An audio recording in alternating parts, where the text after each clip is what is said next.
Let's settle this once and for all. Is fruit actually healthy? Or is it just nature's candy in disguise? You've probably heard both sides. On one hand, eat more fruit. Antioxidants. Fiber. Longevity. On the other, careful. Fructose. Blood sugar spikes. Diabetes. So which is it? Today we're going straight to the science and answering the real question: how much fruit is too much fruit? And some of what you're about to hear might genuinely surprise you. 1. The fruit versus sugar debate. Here's the tension. Fruit is packed with antioxidants and anti-inflammatory compounds. Populations that eat more fruit tend to have lower rates of heart disease, certain cancers, and longer lifespans. Organizations like the World Health Organization and the American Heart Association consistently recommend eating plenty of fiber-rich foods, including fruit. But then there's fructose. Fructose is a type of sugar. And we've all heard that sugar is toxic, inflammatory, and linked to obesity and diabetes. So, if fruit contains fructose, is fruit secretly part of the problem? Let's zoom in. 2. Blueberries and oxidative stress. Imagine this. You sit down to breakfast and have a big bowl of corn flakes, a high glycemic cereal. What happens inside your body? Blood sugar spikes. Free radicals increase. And your bloodstream actually goes into what researchers call oxidative debt, meaning your antioxidant defenses temporarily drop. Not great. So researchers wanted to know, what's the minimum amount of blueberries needed to counter that effect? Here's what they found: no berries. The result: significant oxidative stress. 1/4 cup blueberries. The result: basically no meaningful change. 1/2 cup blueberries. The result: protective antioxidant benefit. There was a threshold. Not just a few berries. Not 1 or 2 sprinkled on top. About 1/2 cup. That tells us something important. For certain benefits, there's a minimum effective dose. Tiny amounts may not move the needle, but realistic portions absolutely do. 3. Fruit and type 2 diabetes, should it be restricted? Now let's address the elephant in the room. If someone has type 2 diabetes, shouldn't they limit fruit? That's often recommended. Some health professionals worry about the fructose content and suggest cutting back. But here's where it gets interesting. In a randomized controlled trial, people with type 2 diabetes were split into 2 groups. One group, minimum of 2 pieces of fruit per day. The other group, maximum of 2 pieces per day. In other words, one group was told to restrict fruit. The result? Reducing fruit intake did not improve blood sugar control. It did not improve weight. There was no metabolic advantage to cutting fruit. This aligns with broader dietary guidance from institutions like the Harvard T.H. Chan School of Public Health, which emphasizes whole fruit as part of a healthy pattern, even for those managing blood sugar. So restricting fruit for type 2 diabetes? The evidence just doesn't support it. 4. Fructose, harmful or helpful? Now let's talk about fructose directly.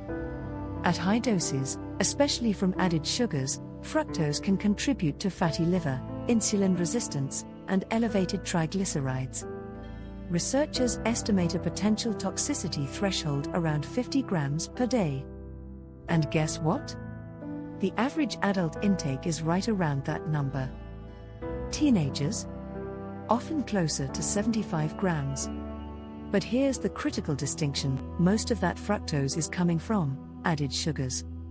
Table sugar, high fructose corn syrup, sugary drinks, not whole fruit. In fact, emerging evidence suggests that small amounts of fructose, especially from fruit eaten with meals, may actually improve glycemic control by lowering the overall blood sugar response.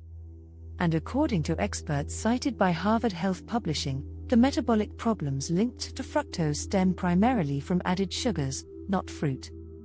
Whole fruit is considered beneficial in almost any reasonable amount.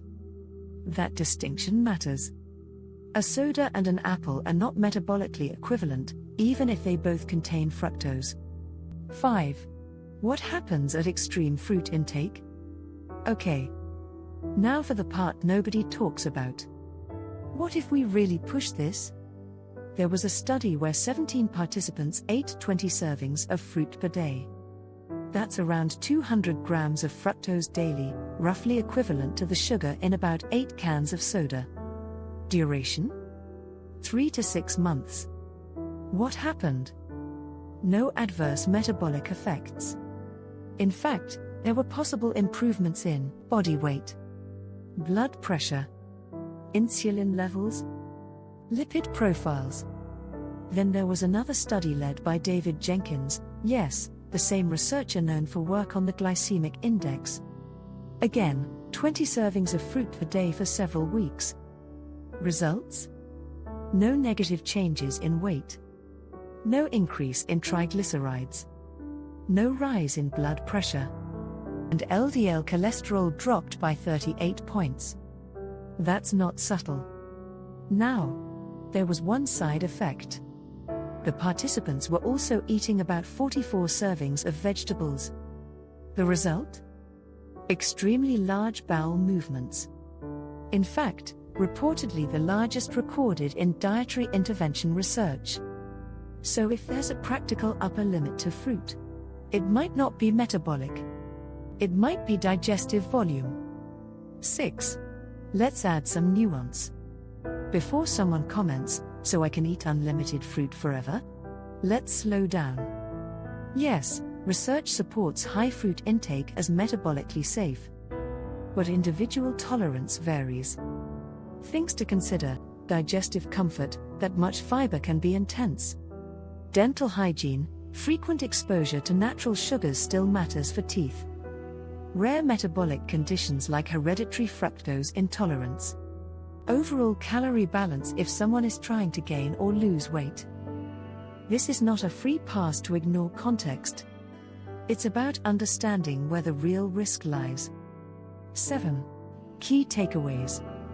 Let's summarize clearly.